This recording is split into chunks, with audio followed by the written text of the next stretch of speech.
Board meeting to order. Chairman Ed Bear is not able to be here tonight, so as vice chair, I will be filling in for him this evening. I will go ahead and start with roll call to my left.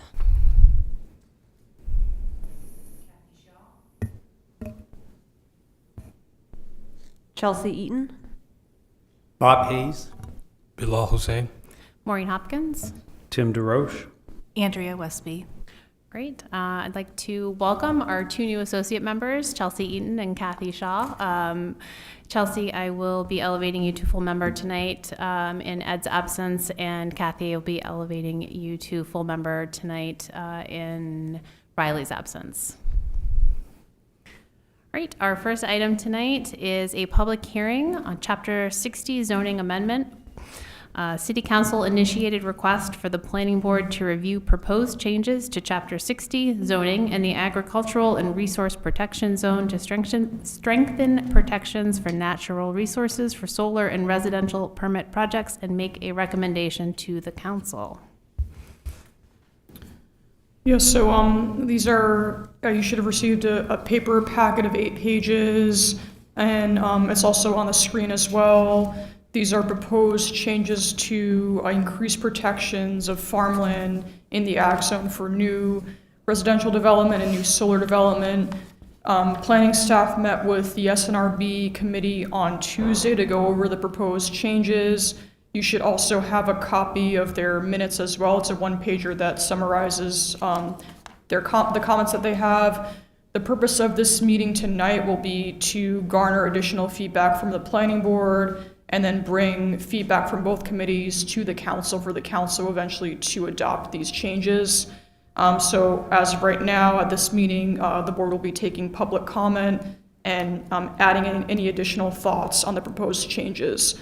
So to go over some highlights of these, the biggest things that have changed are initially the previous language said for new single-family homes, they should be avoid being sited on soils of state importance. That language has been changed to say that they cannot be sited on farmland of statewide importance or prime farmland soils. This is deferring to the state definition. So the state defines prime farmland as soils that have the greatest characteristics to support farming activity and agriculture activity. And farmland of statewide significance is the same. It's anything that does not fall under prime farmland. So soils that have characteristics such as looking at depth to water table, erodibility, characteristics of providing food and forage. So that's what the USDA defines those two categories as. Additionally, for new single-family homes, initially it said avoid being sited on land determined to be essential habitat. It says it cannot be sited on land determined to be essential habitat, as well as you cannot site a new home on wetlands or on slopes greater than 25%. And the change with solar, the biggest change with solar is that initially in determining prime farmland soils, initially, it was using the NRCS maps, but now you have to have a licensed soil evaluator go to the site to evaluate whether the soils are prime farmland. So that's another change as well. And I think at the moment we will take any additional public comment on these and any planning board thoughts at the moment. Thank you. Does anyone on the planning board have any questions for Sam?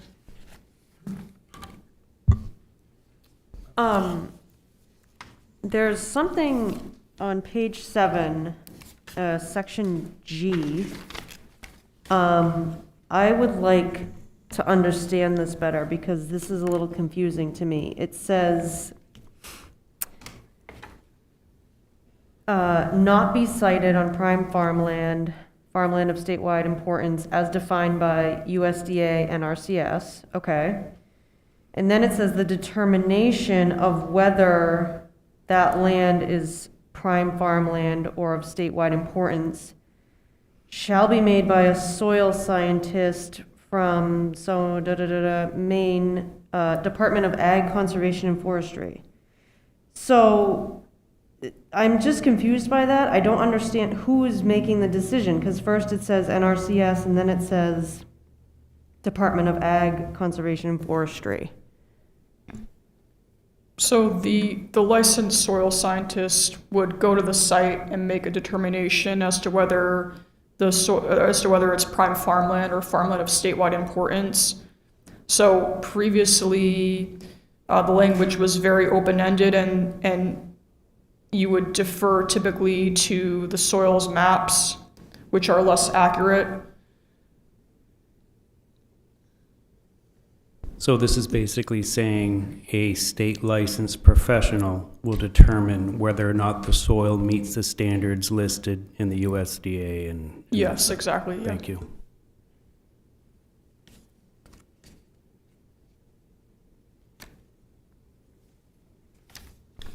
So I have a question. Do we know what percent of the AGRP currently falls under like prime farmland of statewide significance? You're asking about the percentage of the zoning district that's in prime farmland? Right. I don't have that information. Go.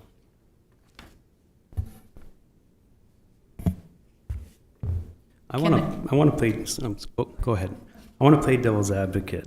We're making things more restrictive, and I can understand there are reasons to do that.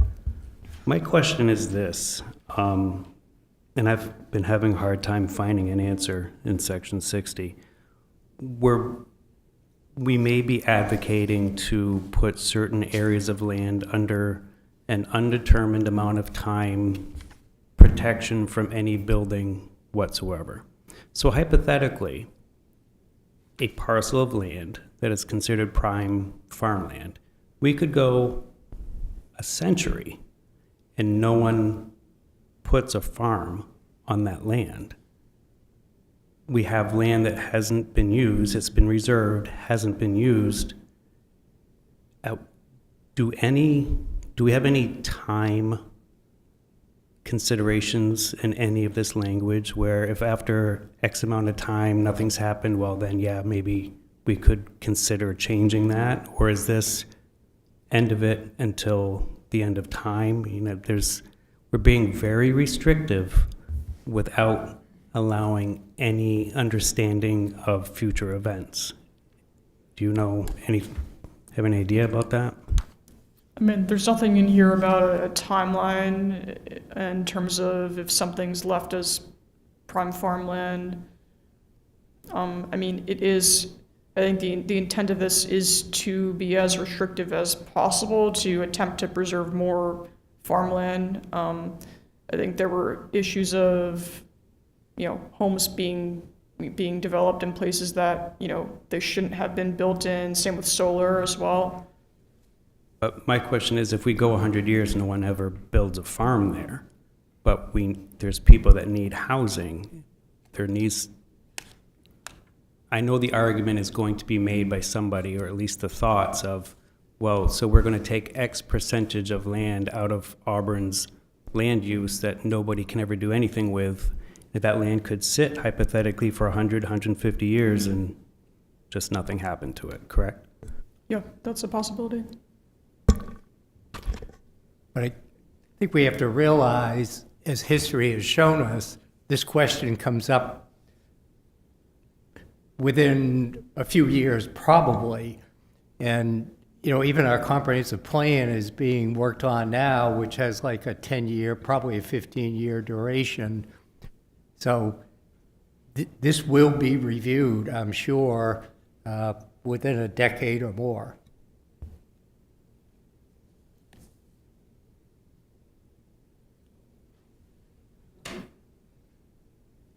Thank you for those great questions. I'm not sure that it specifies that the cost of that soil test should be borne by the person that is interested in using that land. Mm-hmm. I don't see that specified here. Yeah, That's a great point. Yeah, that was a comment brought up at the SNRB meeting on Tuesday that I forgot to mention. So those changes have not been incorporated yet. I think our plan is to take comments from the planning board and from the SNRB and incorporate those changes into an updated draft to bring to the council. So at the SNRB, it was discussed about specifying who pays the cost of the soil scientist.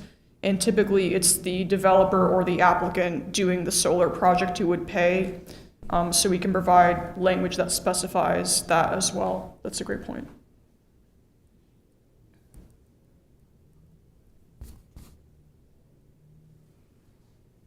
Any other questions for Sam? Okay, I will seek a motion to open the public hearing. So moved. Seconded. All in favor? Okay, public hearing is open. If any members of the public would like to speak, please come up to the microphone, introduce yourself with your name and address, and you will have 5 minutes. Stephen Beal, 575 Johnson Road. I was a member of a small drafting committee 3 years ago, together with members of other members of the public and staff members who did the complete overhaul of the ag zone ordinance at that time. It underwent major revisions. And I am in favor of these more specific and restrictive amendments, especially with respect to the solar arrays. The problem with solar arrays is that they are easiest and cheapest to build on the very best land that is best suited for farmland. And it's a lot easier to build a solar array when you don't have to go up a steep slope through a bog or drill into ledge and otherwise utilize land that's full of huge boulders, which is conversely the very best farmland. So that's why these proposed amendments, I believe, were put forth, and I urge that they be adopted in this fashion.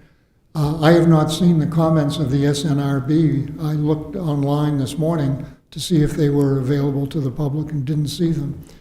I'm in favor of adopting this ordinance as presently presented.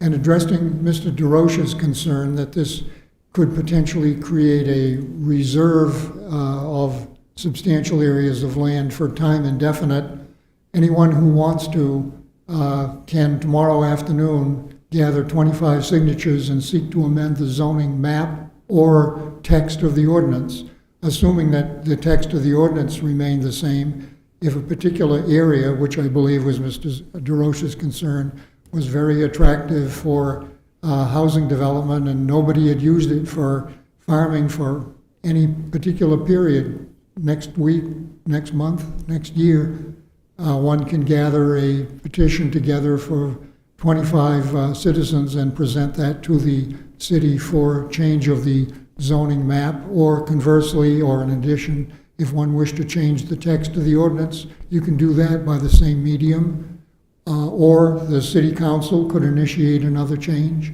or the planning board itself could initiate a change, which it has sought to do very recently with respect to the 20,000 square foot minimum for lot size.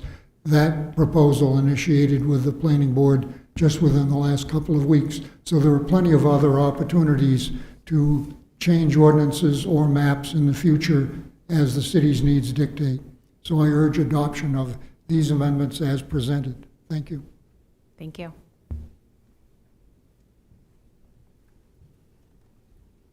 Michelle Melorano, 576 Trap Road. For all the land that the city upgrades to moderate or high growth areas, property owners' taxes will be impacted by that. But I think it would be an important step to make sure that those taxes aren't substantially increased unless those existing property owners build or subdivide or sell that property.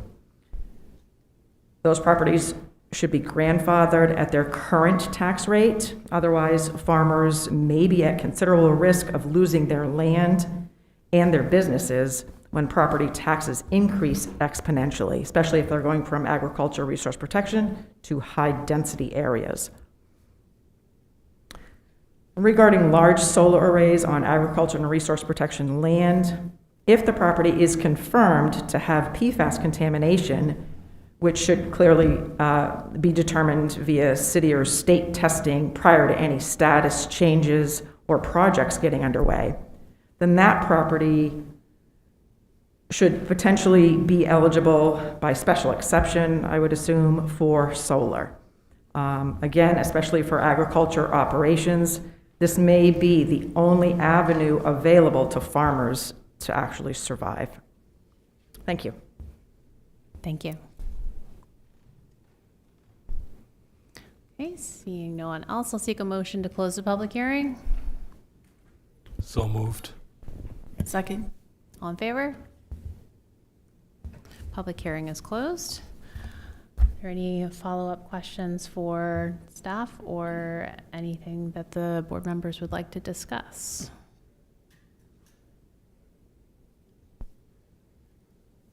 Actually, that last reference to PFAS was an issue that was brought up at the meeting Tuesday night, so I think it is a subject that should be discussed. Be providing some provision if farmland has been so designated, but then is found to be PFAS contaminated, that may be an appropriate use for that particular parcel. I totally agree with you, Bob. Sam, is there verbiage or talk of verbiage of properties that are known to be PFAS contaminated, if they would be, how they would be handled in reference to this proposed change? Yeah, so that was discussed Tuesday's meeting. There's not any verbiage in there right now. I think potentially we could add language in there somewhere, probably doing for like erosion control and solar and other language as well. I don't currently have a list of properties that have historically had PFAS, but it was discussed, yeah. Yeah, that was my next question, is if staff has awareness of what and where we have significant PFAS issues within City of Auburn. But anyway, thank you so much for the public for bringing that up. That's an absolutely outstanding point. If a property is contaminated with PFAS, that's a fact. The property owner would not have to get a special exception in order to put solar on that property, I would assume. Like if you've already proven that your property is contaminated by the PFAS, you are now considered, I would assume you're now considered no longer in statewide importance because you've got PFAS. So you wouldn't have to get a special exception, I would think, in order, you could just do it. Is that right? That's what I was getting to with whether or not there's verbiage in this section, because we would need to have that to go by. Out of curiosity, does anybody know if any properties in Auburn that are contaminated with PFAS that's known, is that all farmland, or is some of it now maybe has been grown in and is now forested? Does that question make sense? Do we know? I'm just curious. Yeah, I don't know for sure. I suspect most of it is farmland, but I can't say. Do you know if the criteria that would designate it prime farmland would negate that designation if there were PFAS found on the property? Do we need an exception process, or are you not prime farmland if it's contaminated? I mean, if it's contaminated, you're not. I mean, the scientists would check all those things, but yeah, I'd say it would no longer be in those categories. So in that case, an exception wouldn't really be needed. That would remove it from that designation? It would, yeah. Okay. But just as a follow-up, is farmland now mapped? Are there areas now that are identified as a farmland? There are the statewide maps, which are, I believe, part of the comprehensive plan that maps prime farmland and farmland of statewide importance. So those resources, I believe you can find them online on the USDA website. Although I think they sort of show more general areas in the city. I raise that question because I think that, an established farm is probably not going to be the applicant for a solar farm. So I think the solar farm entity would have to supply or provide an application anyway. So I think that it would still need to be reviewed by the planning board to be sure that they, through the special exception process, that would, have to be proved that that particular area is truly been compromised by PFAS. Yeah, so I think for solar projects that go to the planning board, the applicant, we can include a standard saying the applicant needs to demonstrate, whether there has been in the past contamination of PFAS, and I'm not sure if the soil scientist would find that out or if the developer would know from the history of the site, but that certainly can be language that we include in here as well.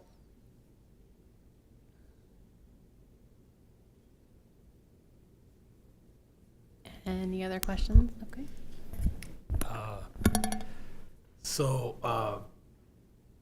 Just, I guess, kind of a broader question.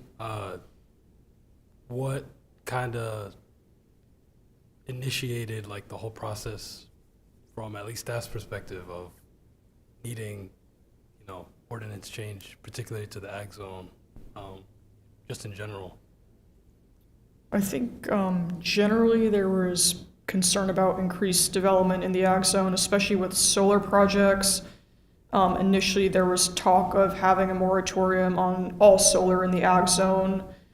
And so I think this is a way to defer a lot to the USDA and the state in terms of definitions of prime farmland and farmland of statewide importance, and be a little bit more specific, and then just have stricter protections in place and more clear language in place.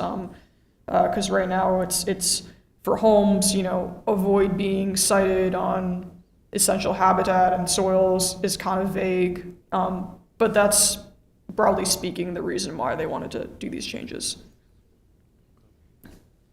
Yeah, I'm just, I know, looking at it from a bird's eye view that, of course, the city's going through its comp plan and updating that in terms of community input of what the people of the city want the city to look like. And I just think, it seems a little more reactionary in terms of an issue that really I don't really see necessarily. I know that we had a project a couple months back where it was stated as prime farmland of statewide significance, and they ended up putting that solar array there, and they were renewing their approval from the planning board, and I could see in that particular instance, like, there's a need for restricting the type of development that happens out in farmland and in the ag zone. So I just think that in terms of, like, comments for the city council, they really do have to try to strike that balance of, resource protection of what the ag zone was meant to be for, like protecting our natural resources, protecting our heritage industries, but at the same time, not do it in a way that stifles, the potential of Auburn's growth, if that makes sense. And I don't know if people in the board share that opinion, but I think that's a very, fine balance to walk. And in terms of this ordinance, I think it pushes Auburn in one direction and doesn't really do balance to it, if that makes sense. actually, in a way, allowing solar farms on some farmland is actually helping the sustainability of some farms. Again, if there are some marginal areas that can't truly be farmed, the farming industry,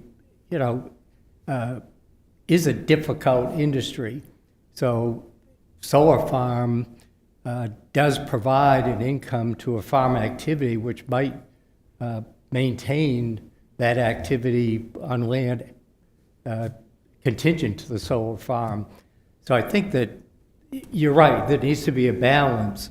We don't want to infringe upon the true usable farmland, but farmland for solar farm use is helpful to the farm industry as well.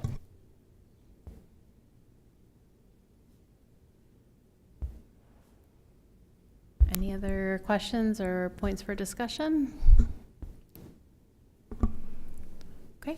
Are you seeking a motion from the planning board, or are you just gathering our thoughts and comments to take back to the city council?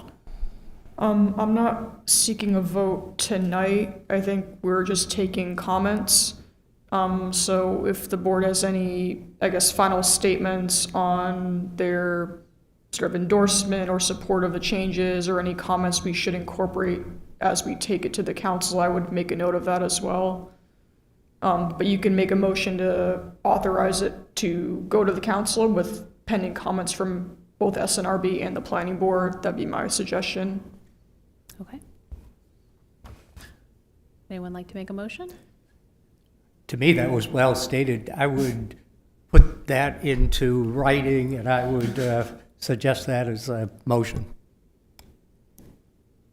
I'd like to include a recommendation to City Council to include provisions for PFAS contaminated soils and how those are to be handled in reference to these proposed revisions. Bob, would you like to amend your motion to include that? Accept that language as well. Thank you. Do we have a second? A second. All those in favor?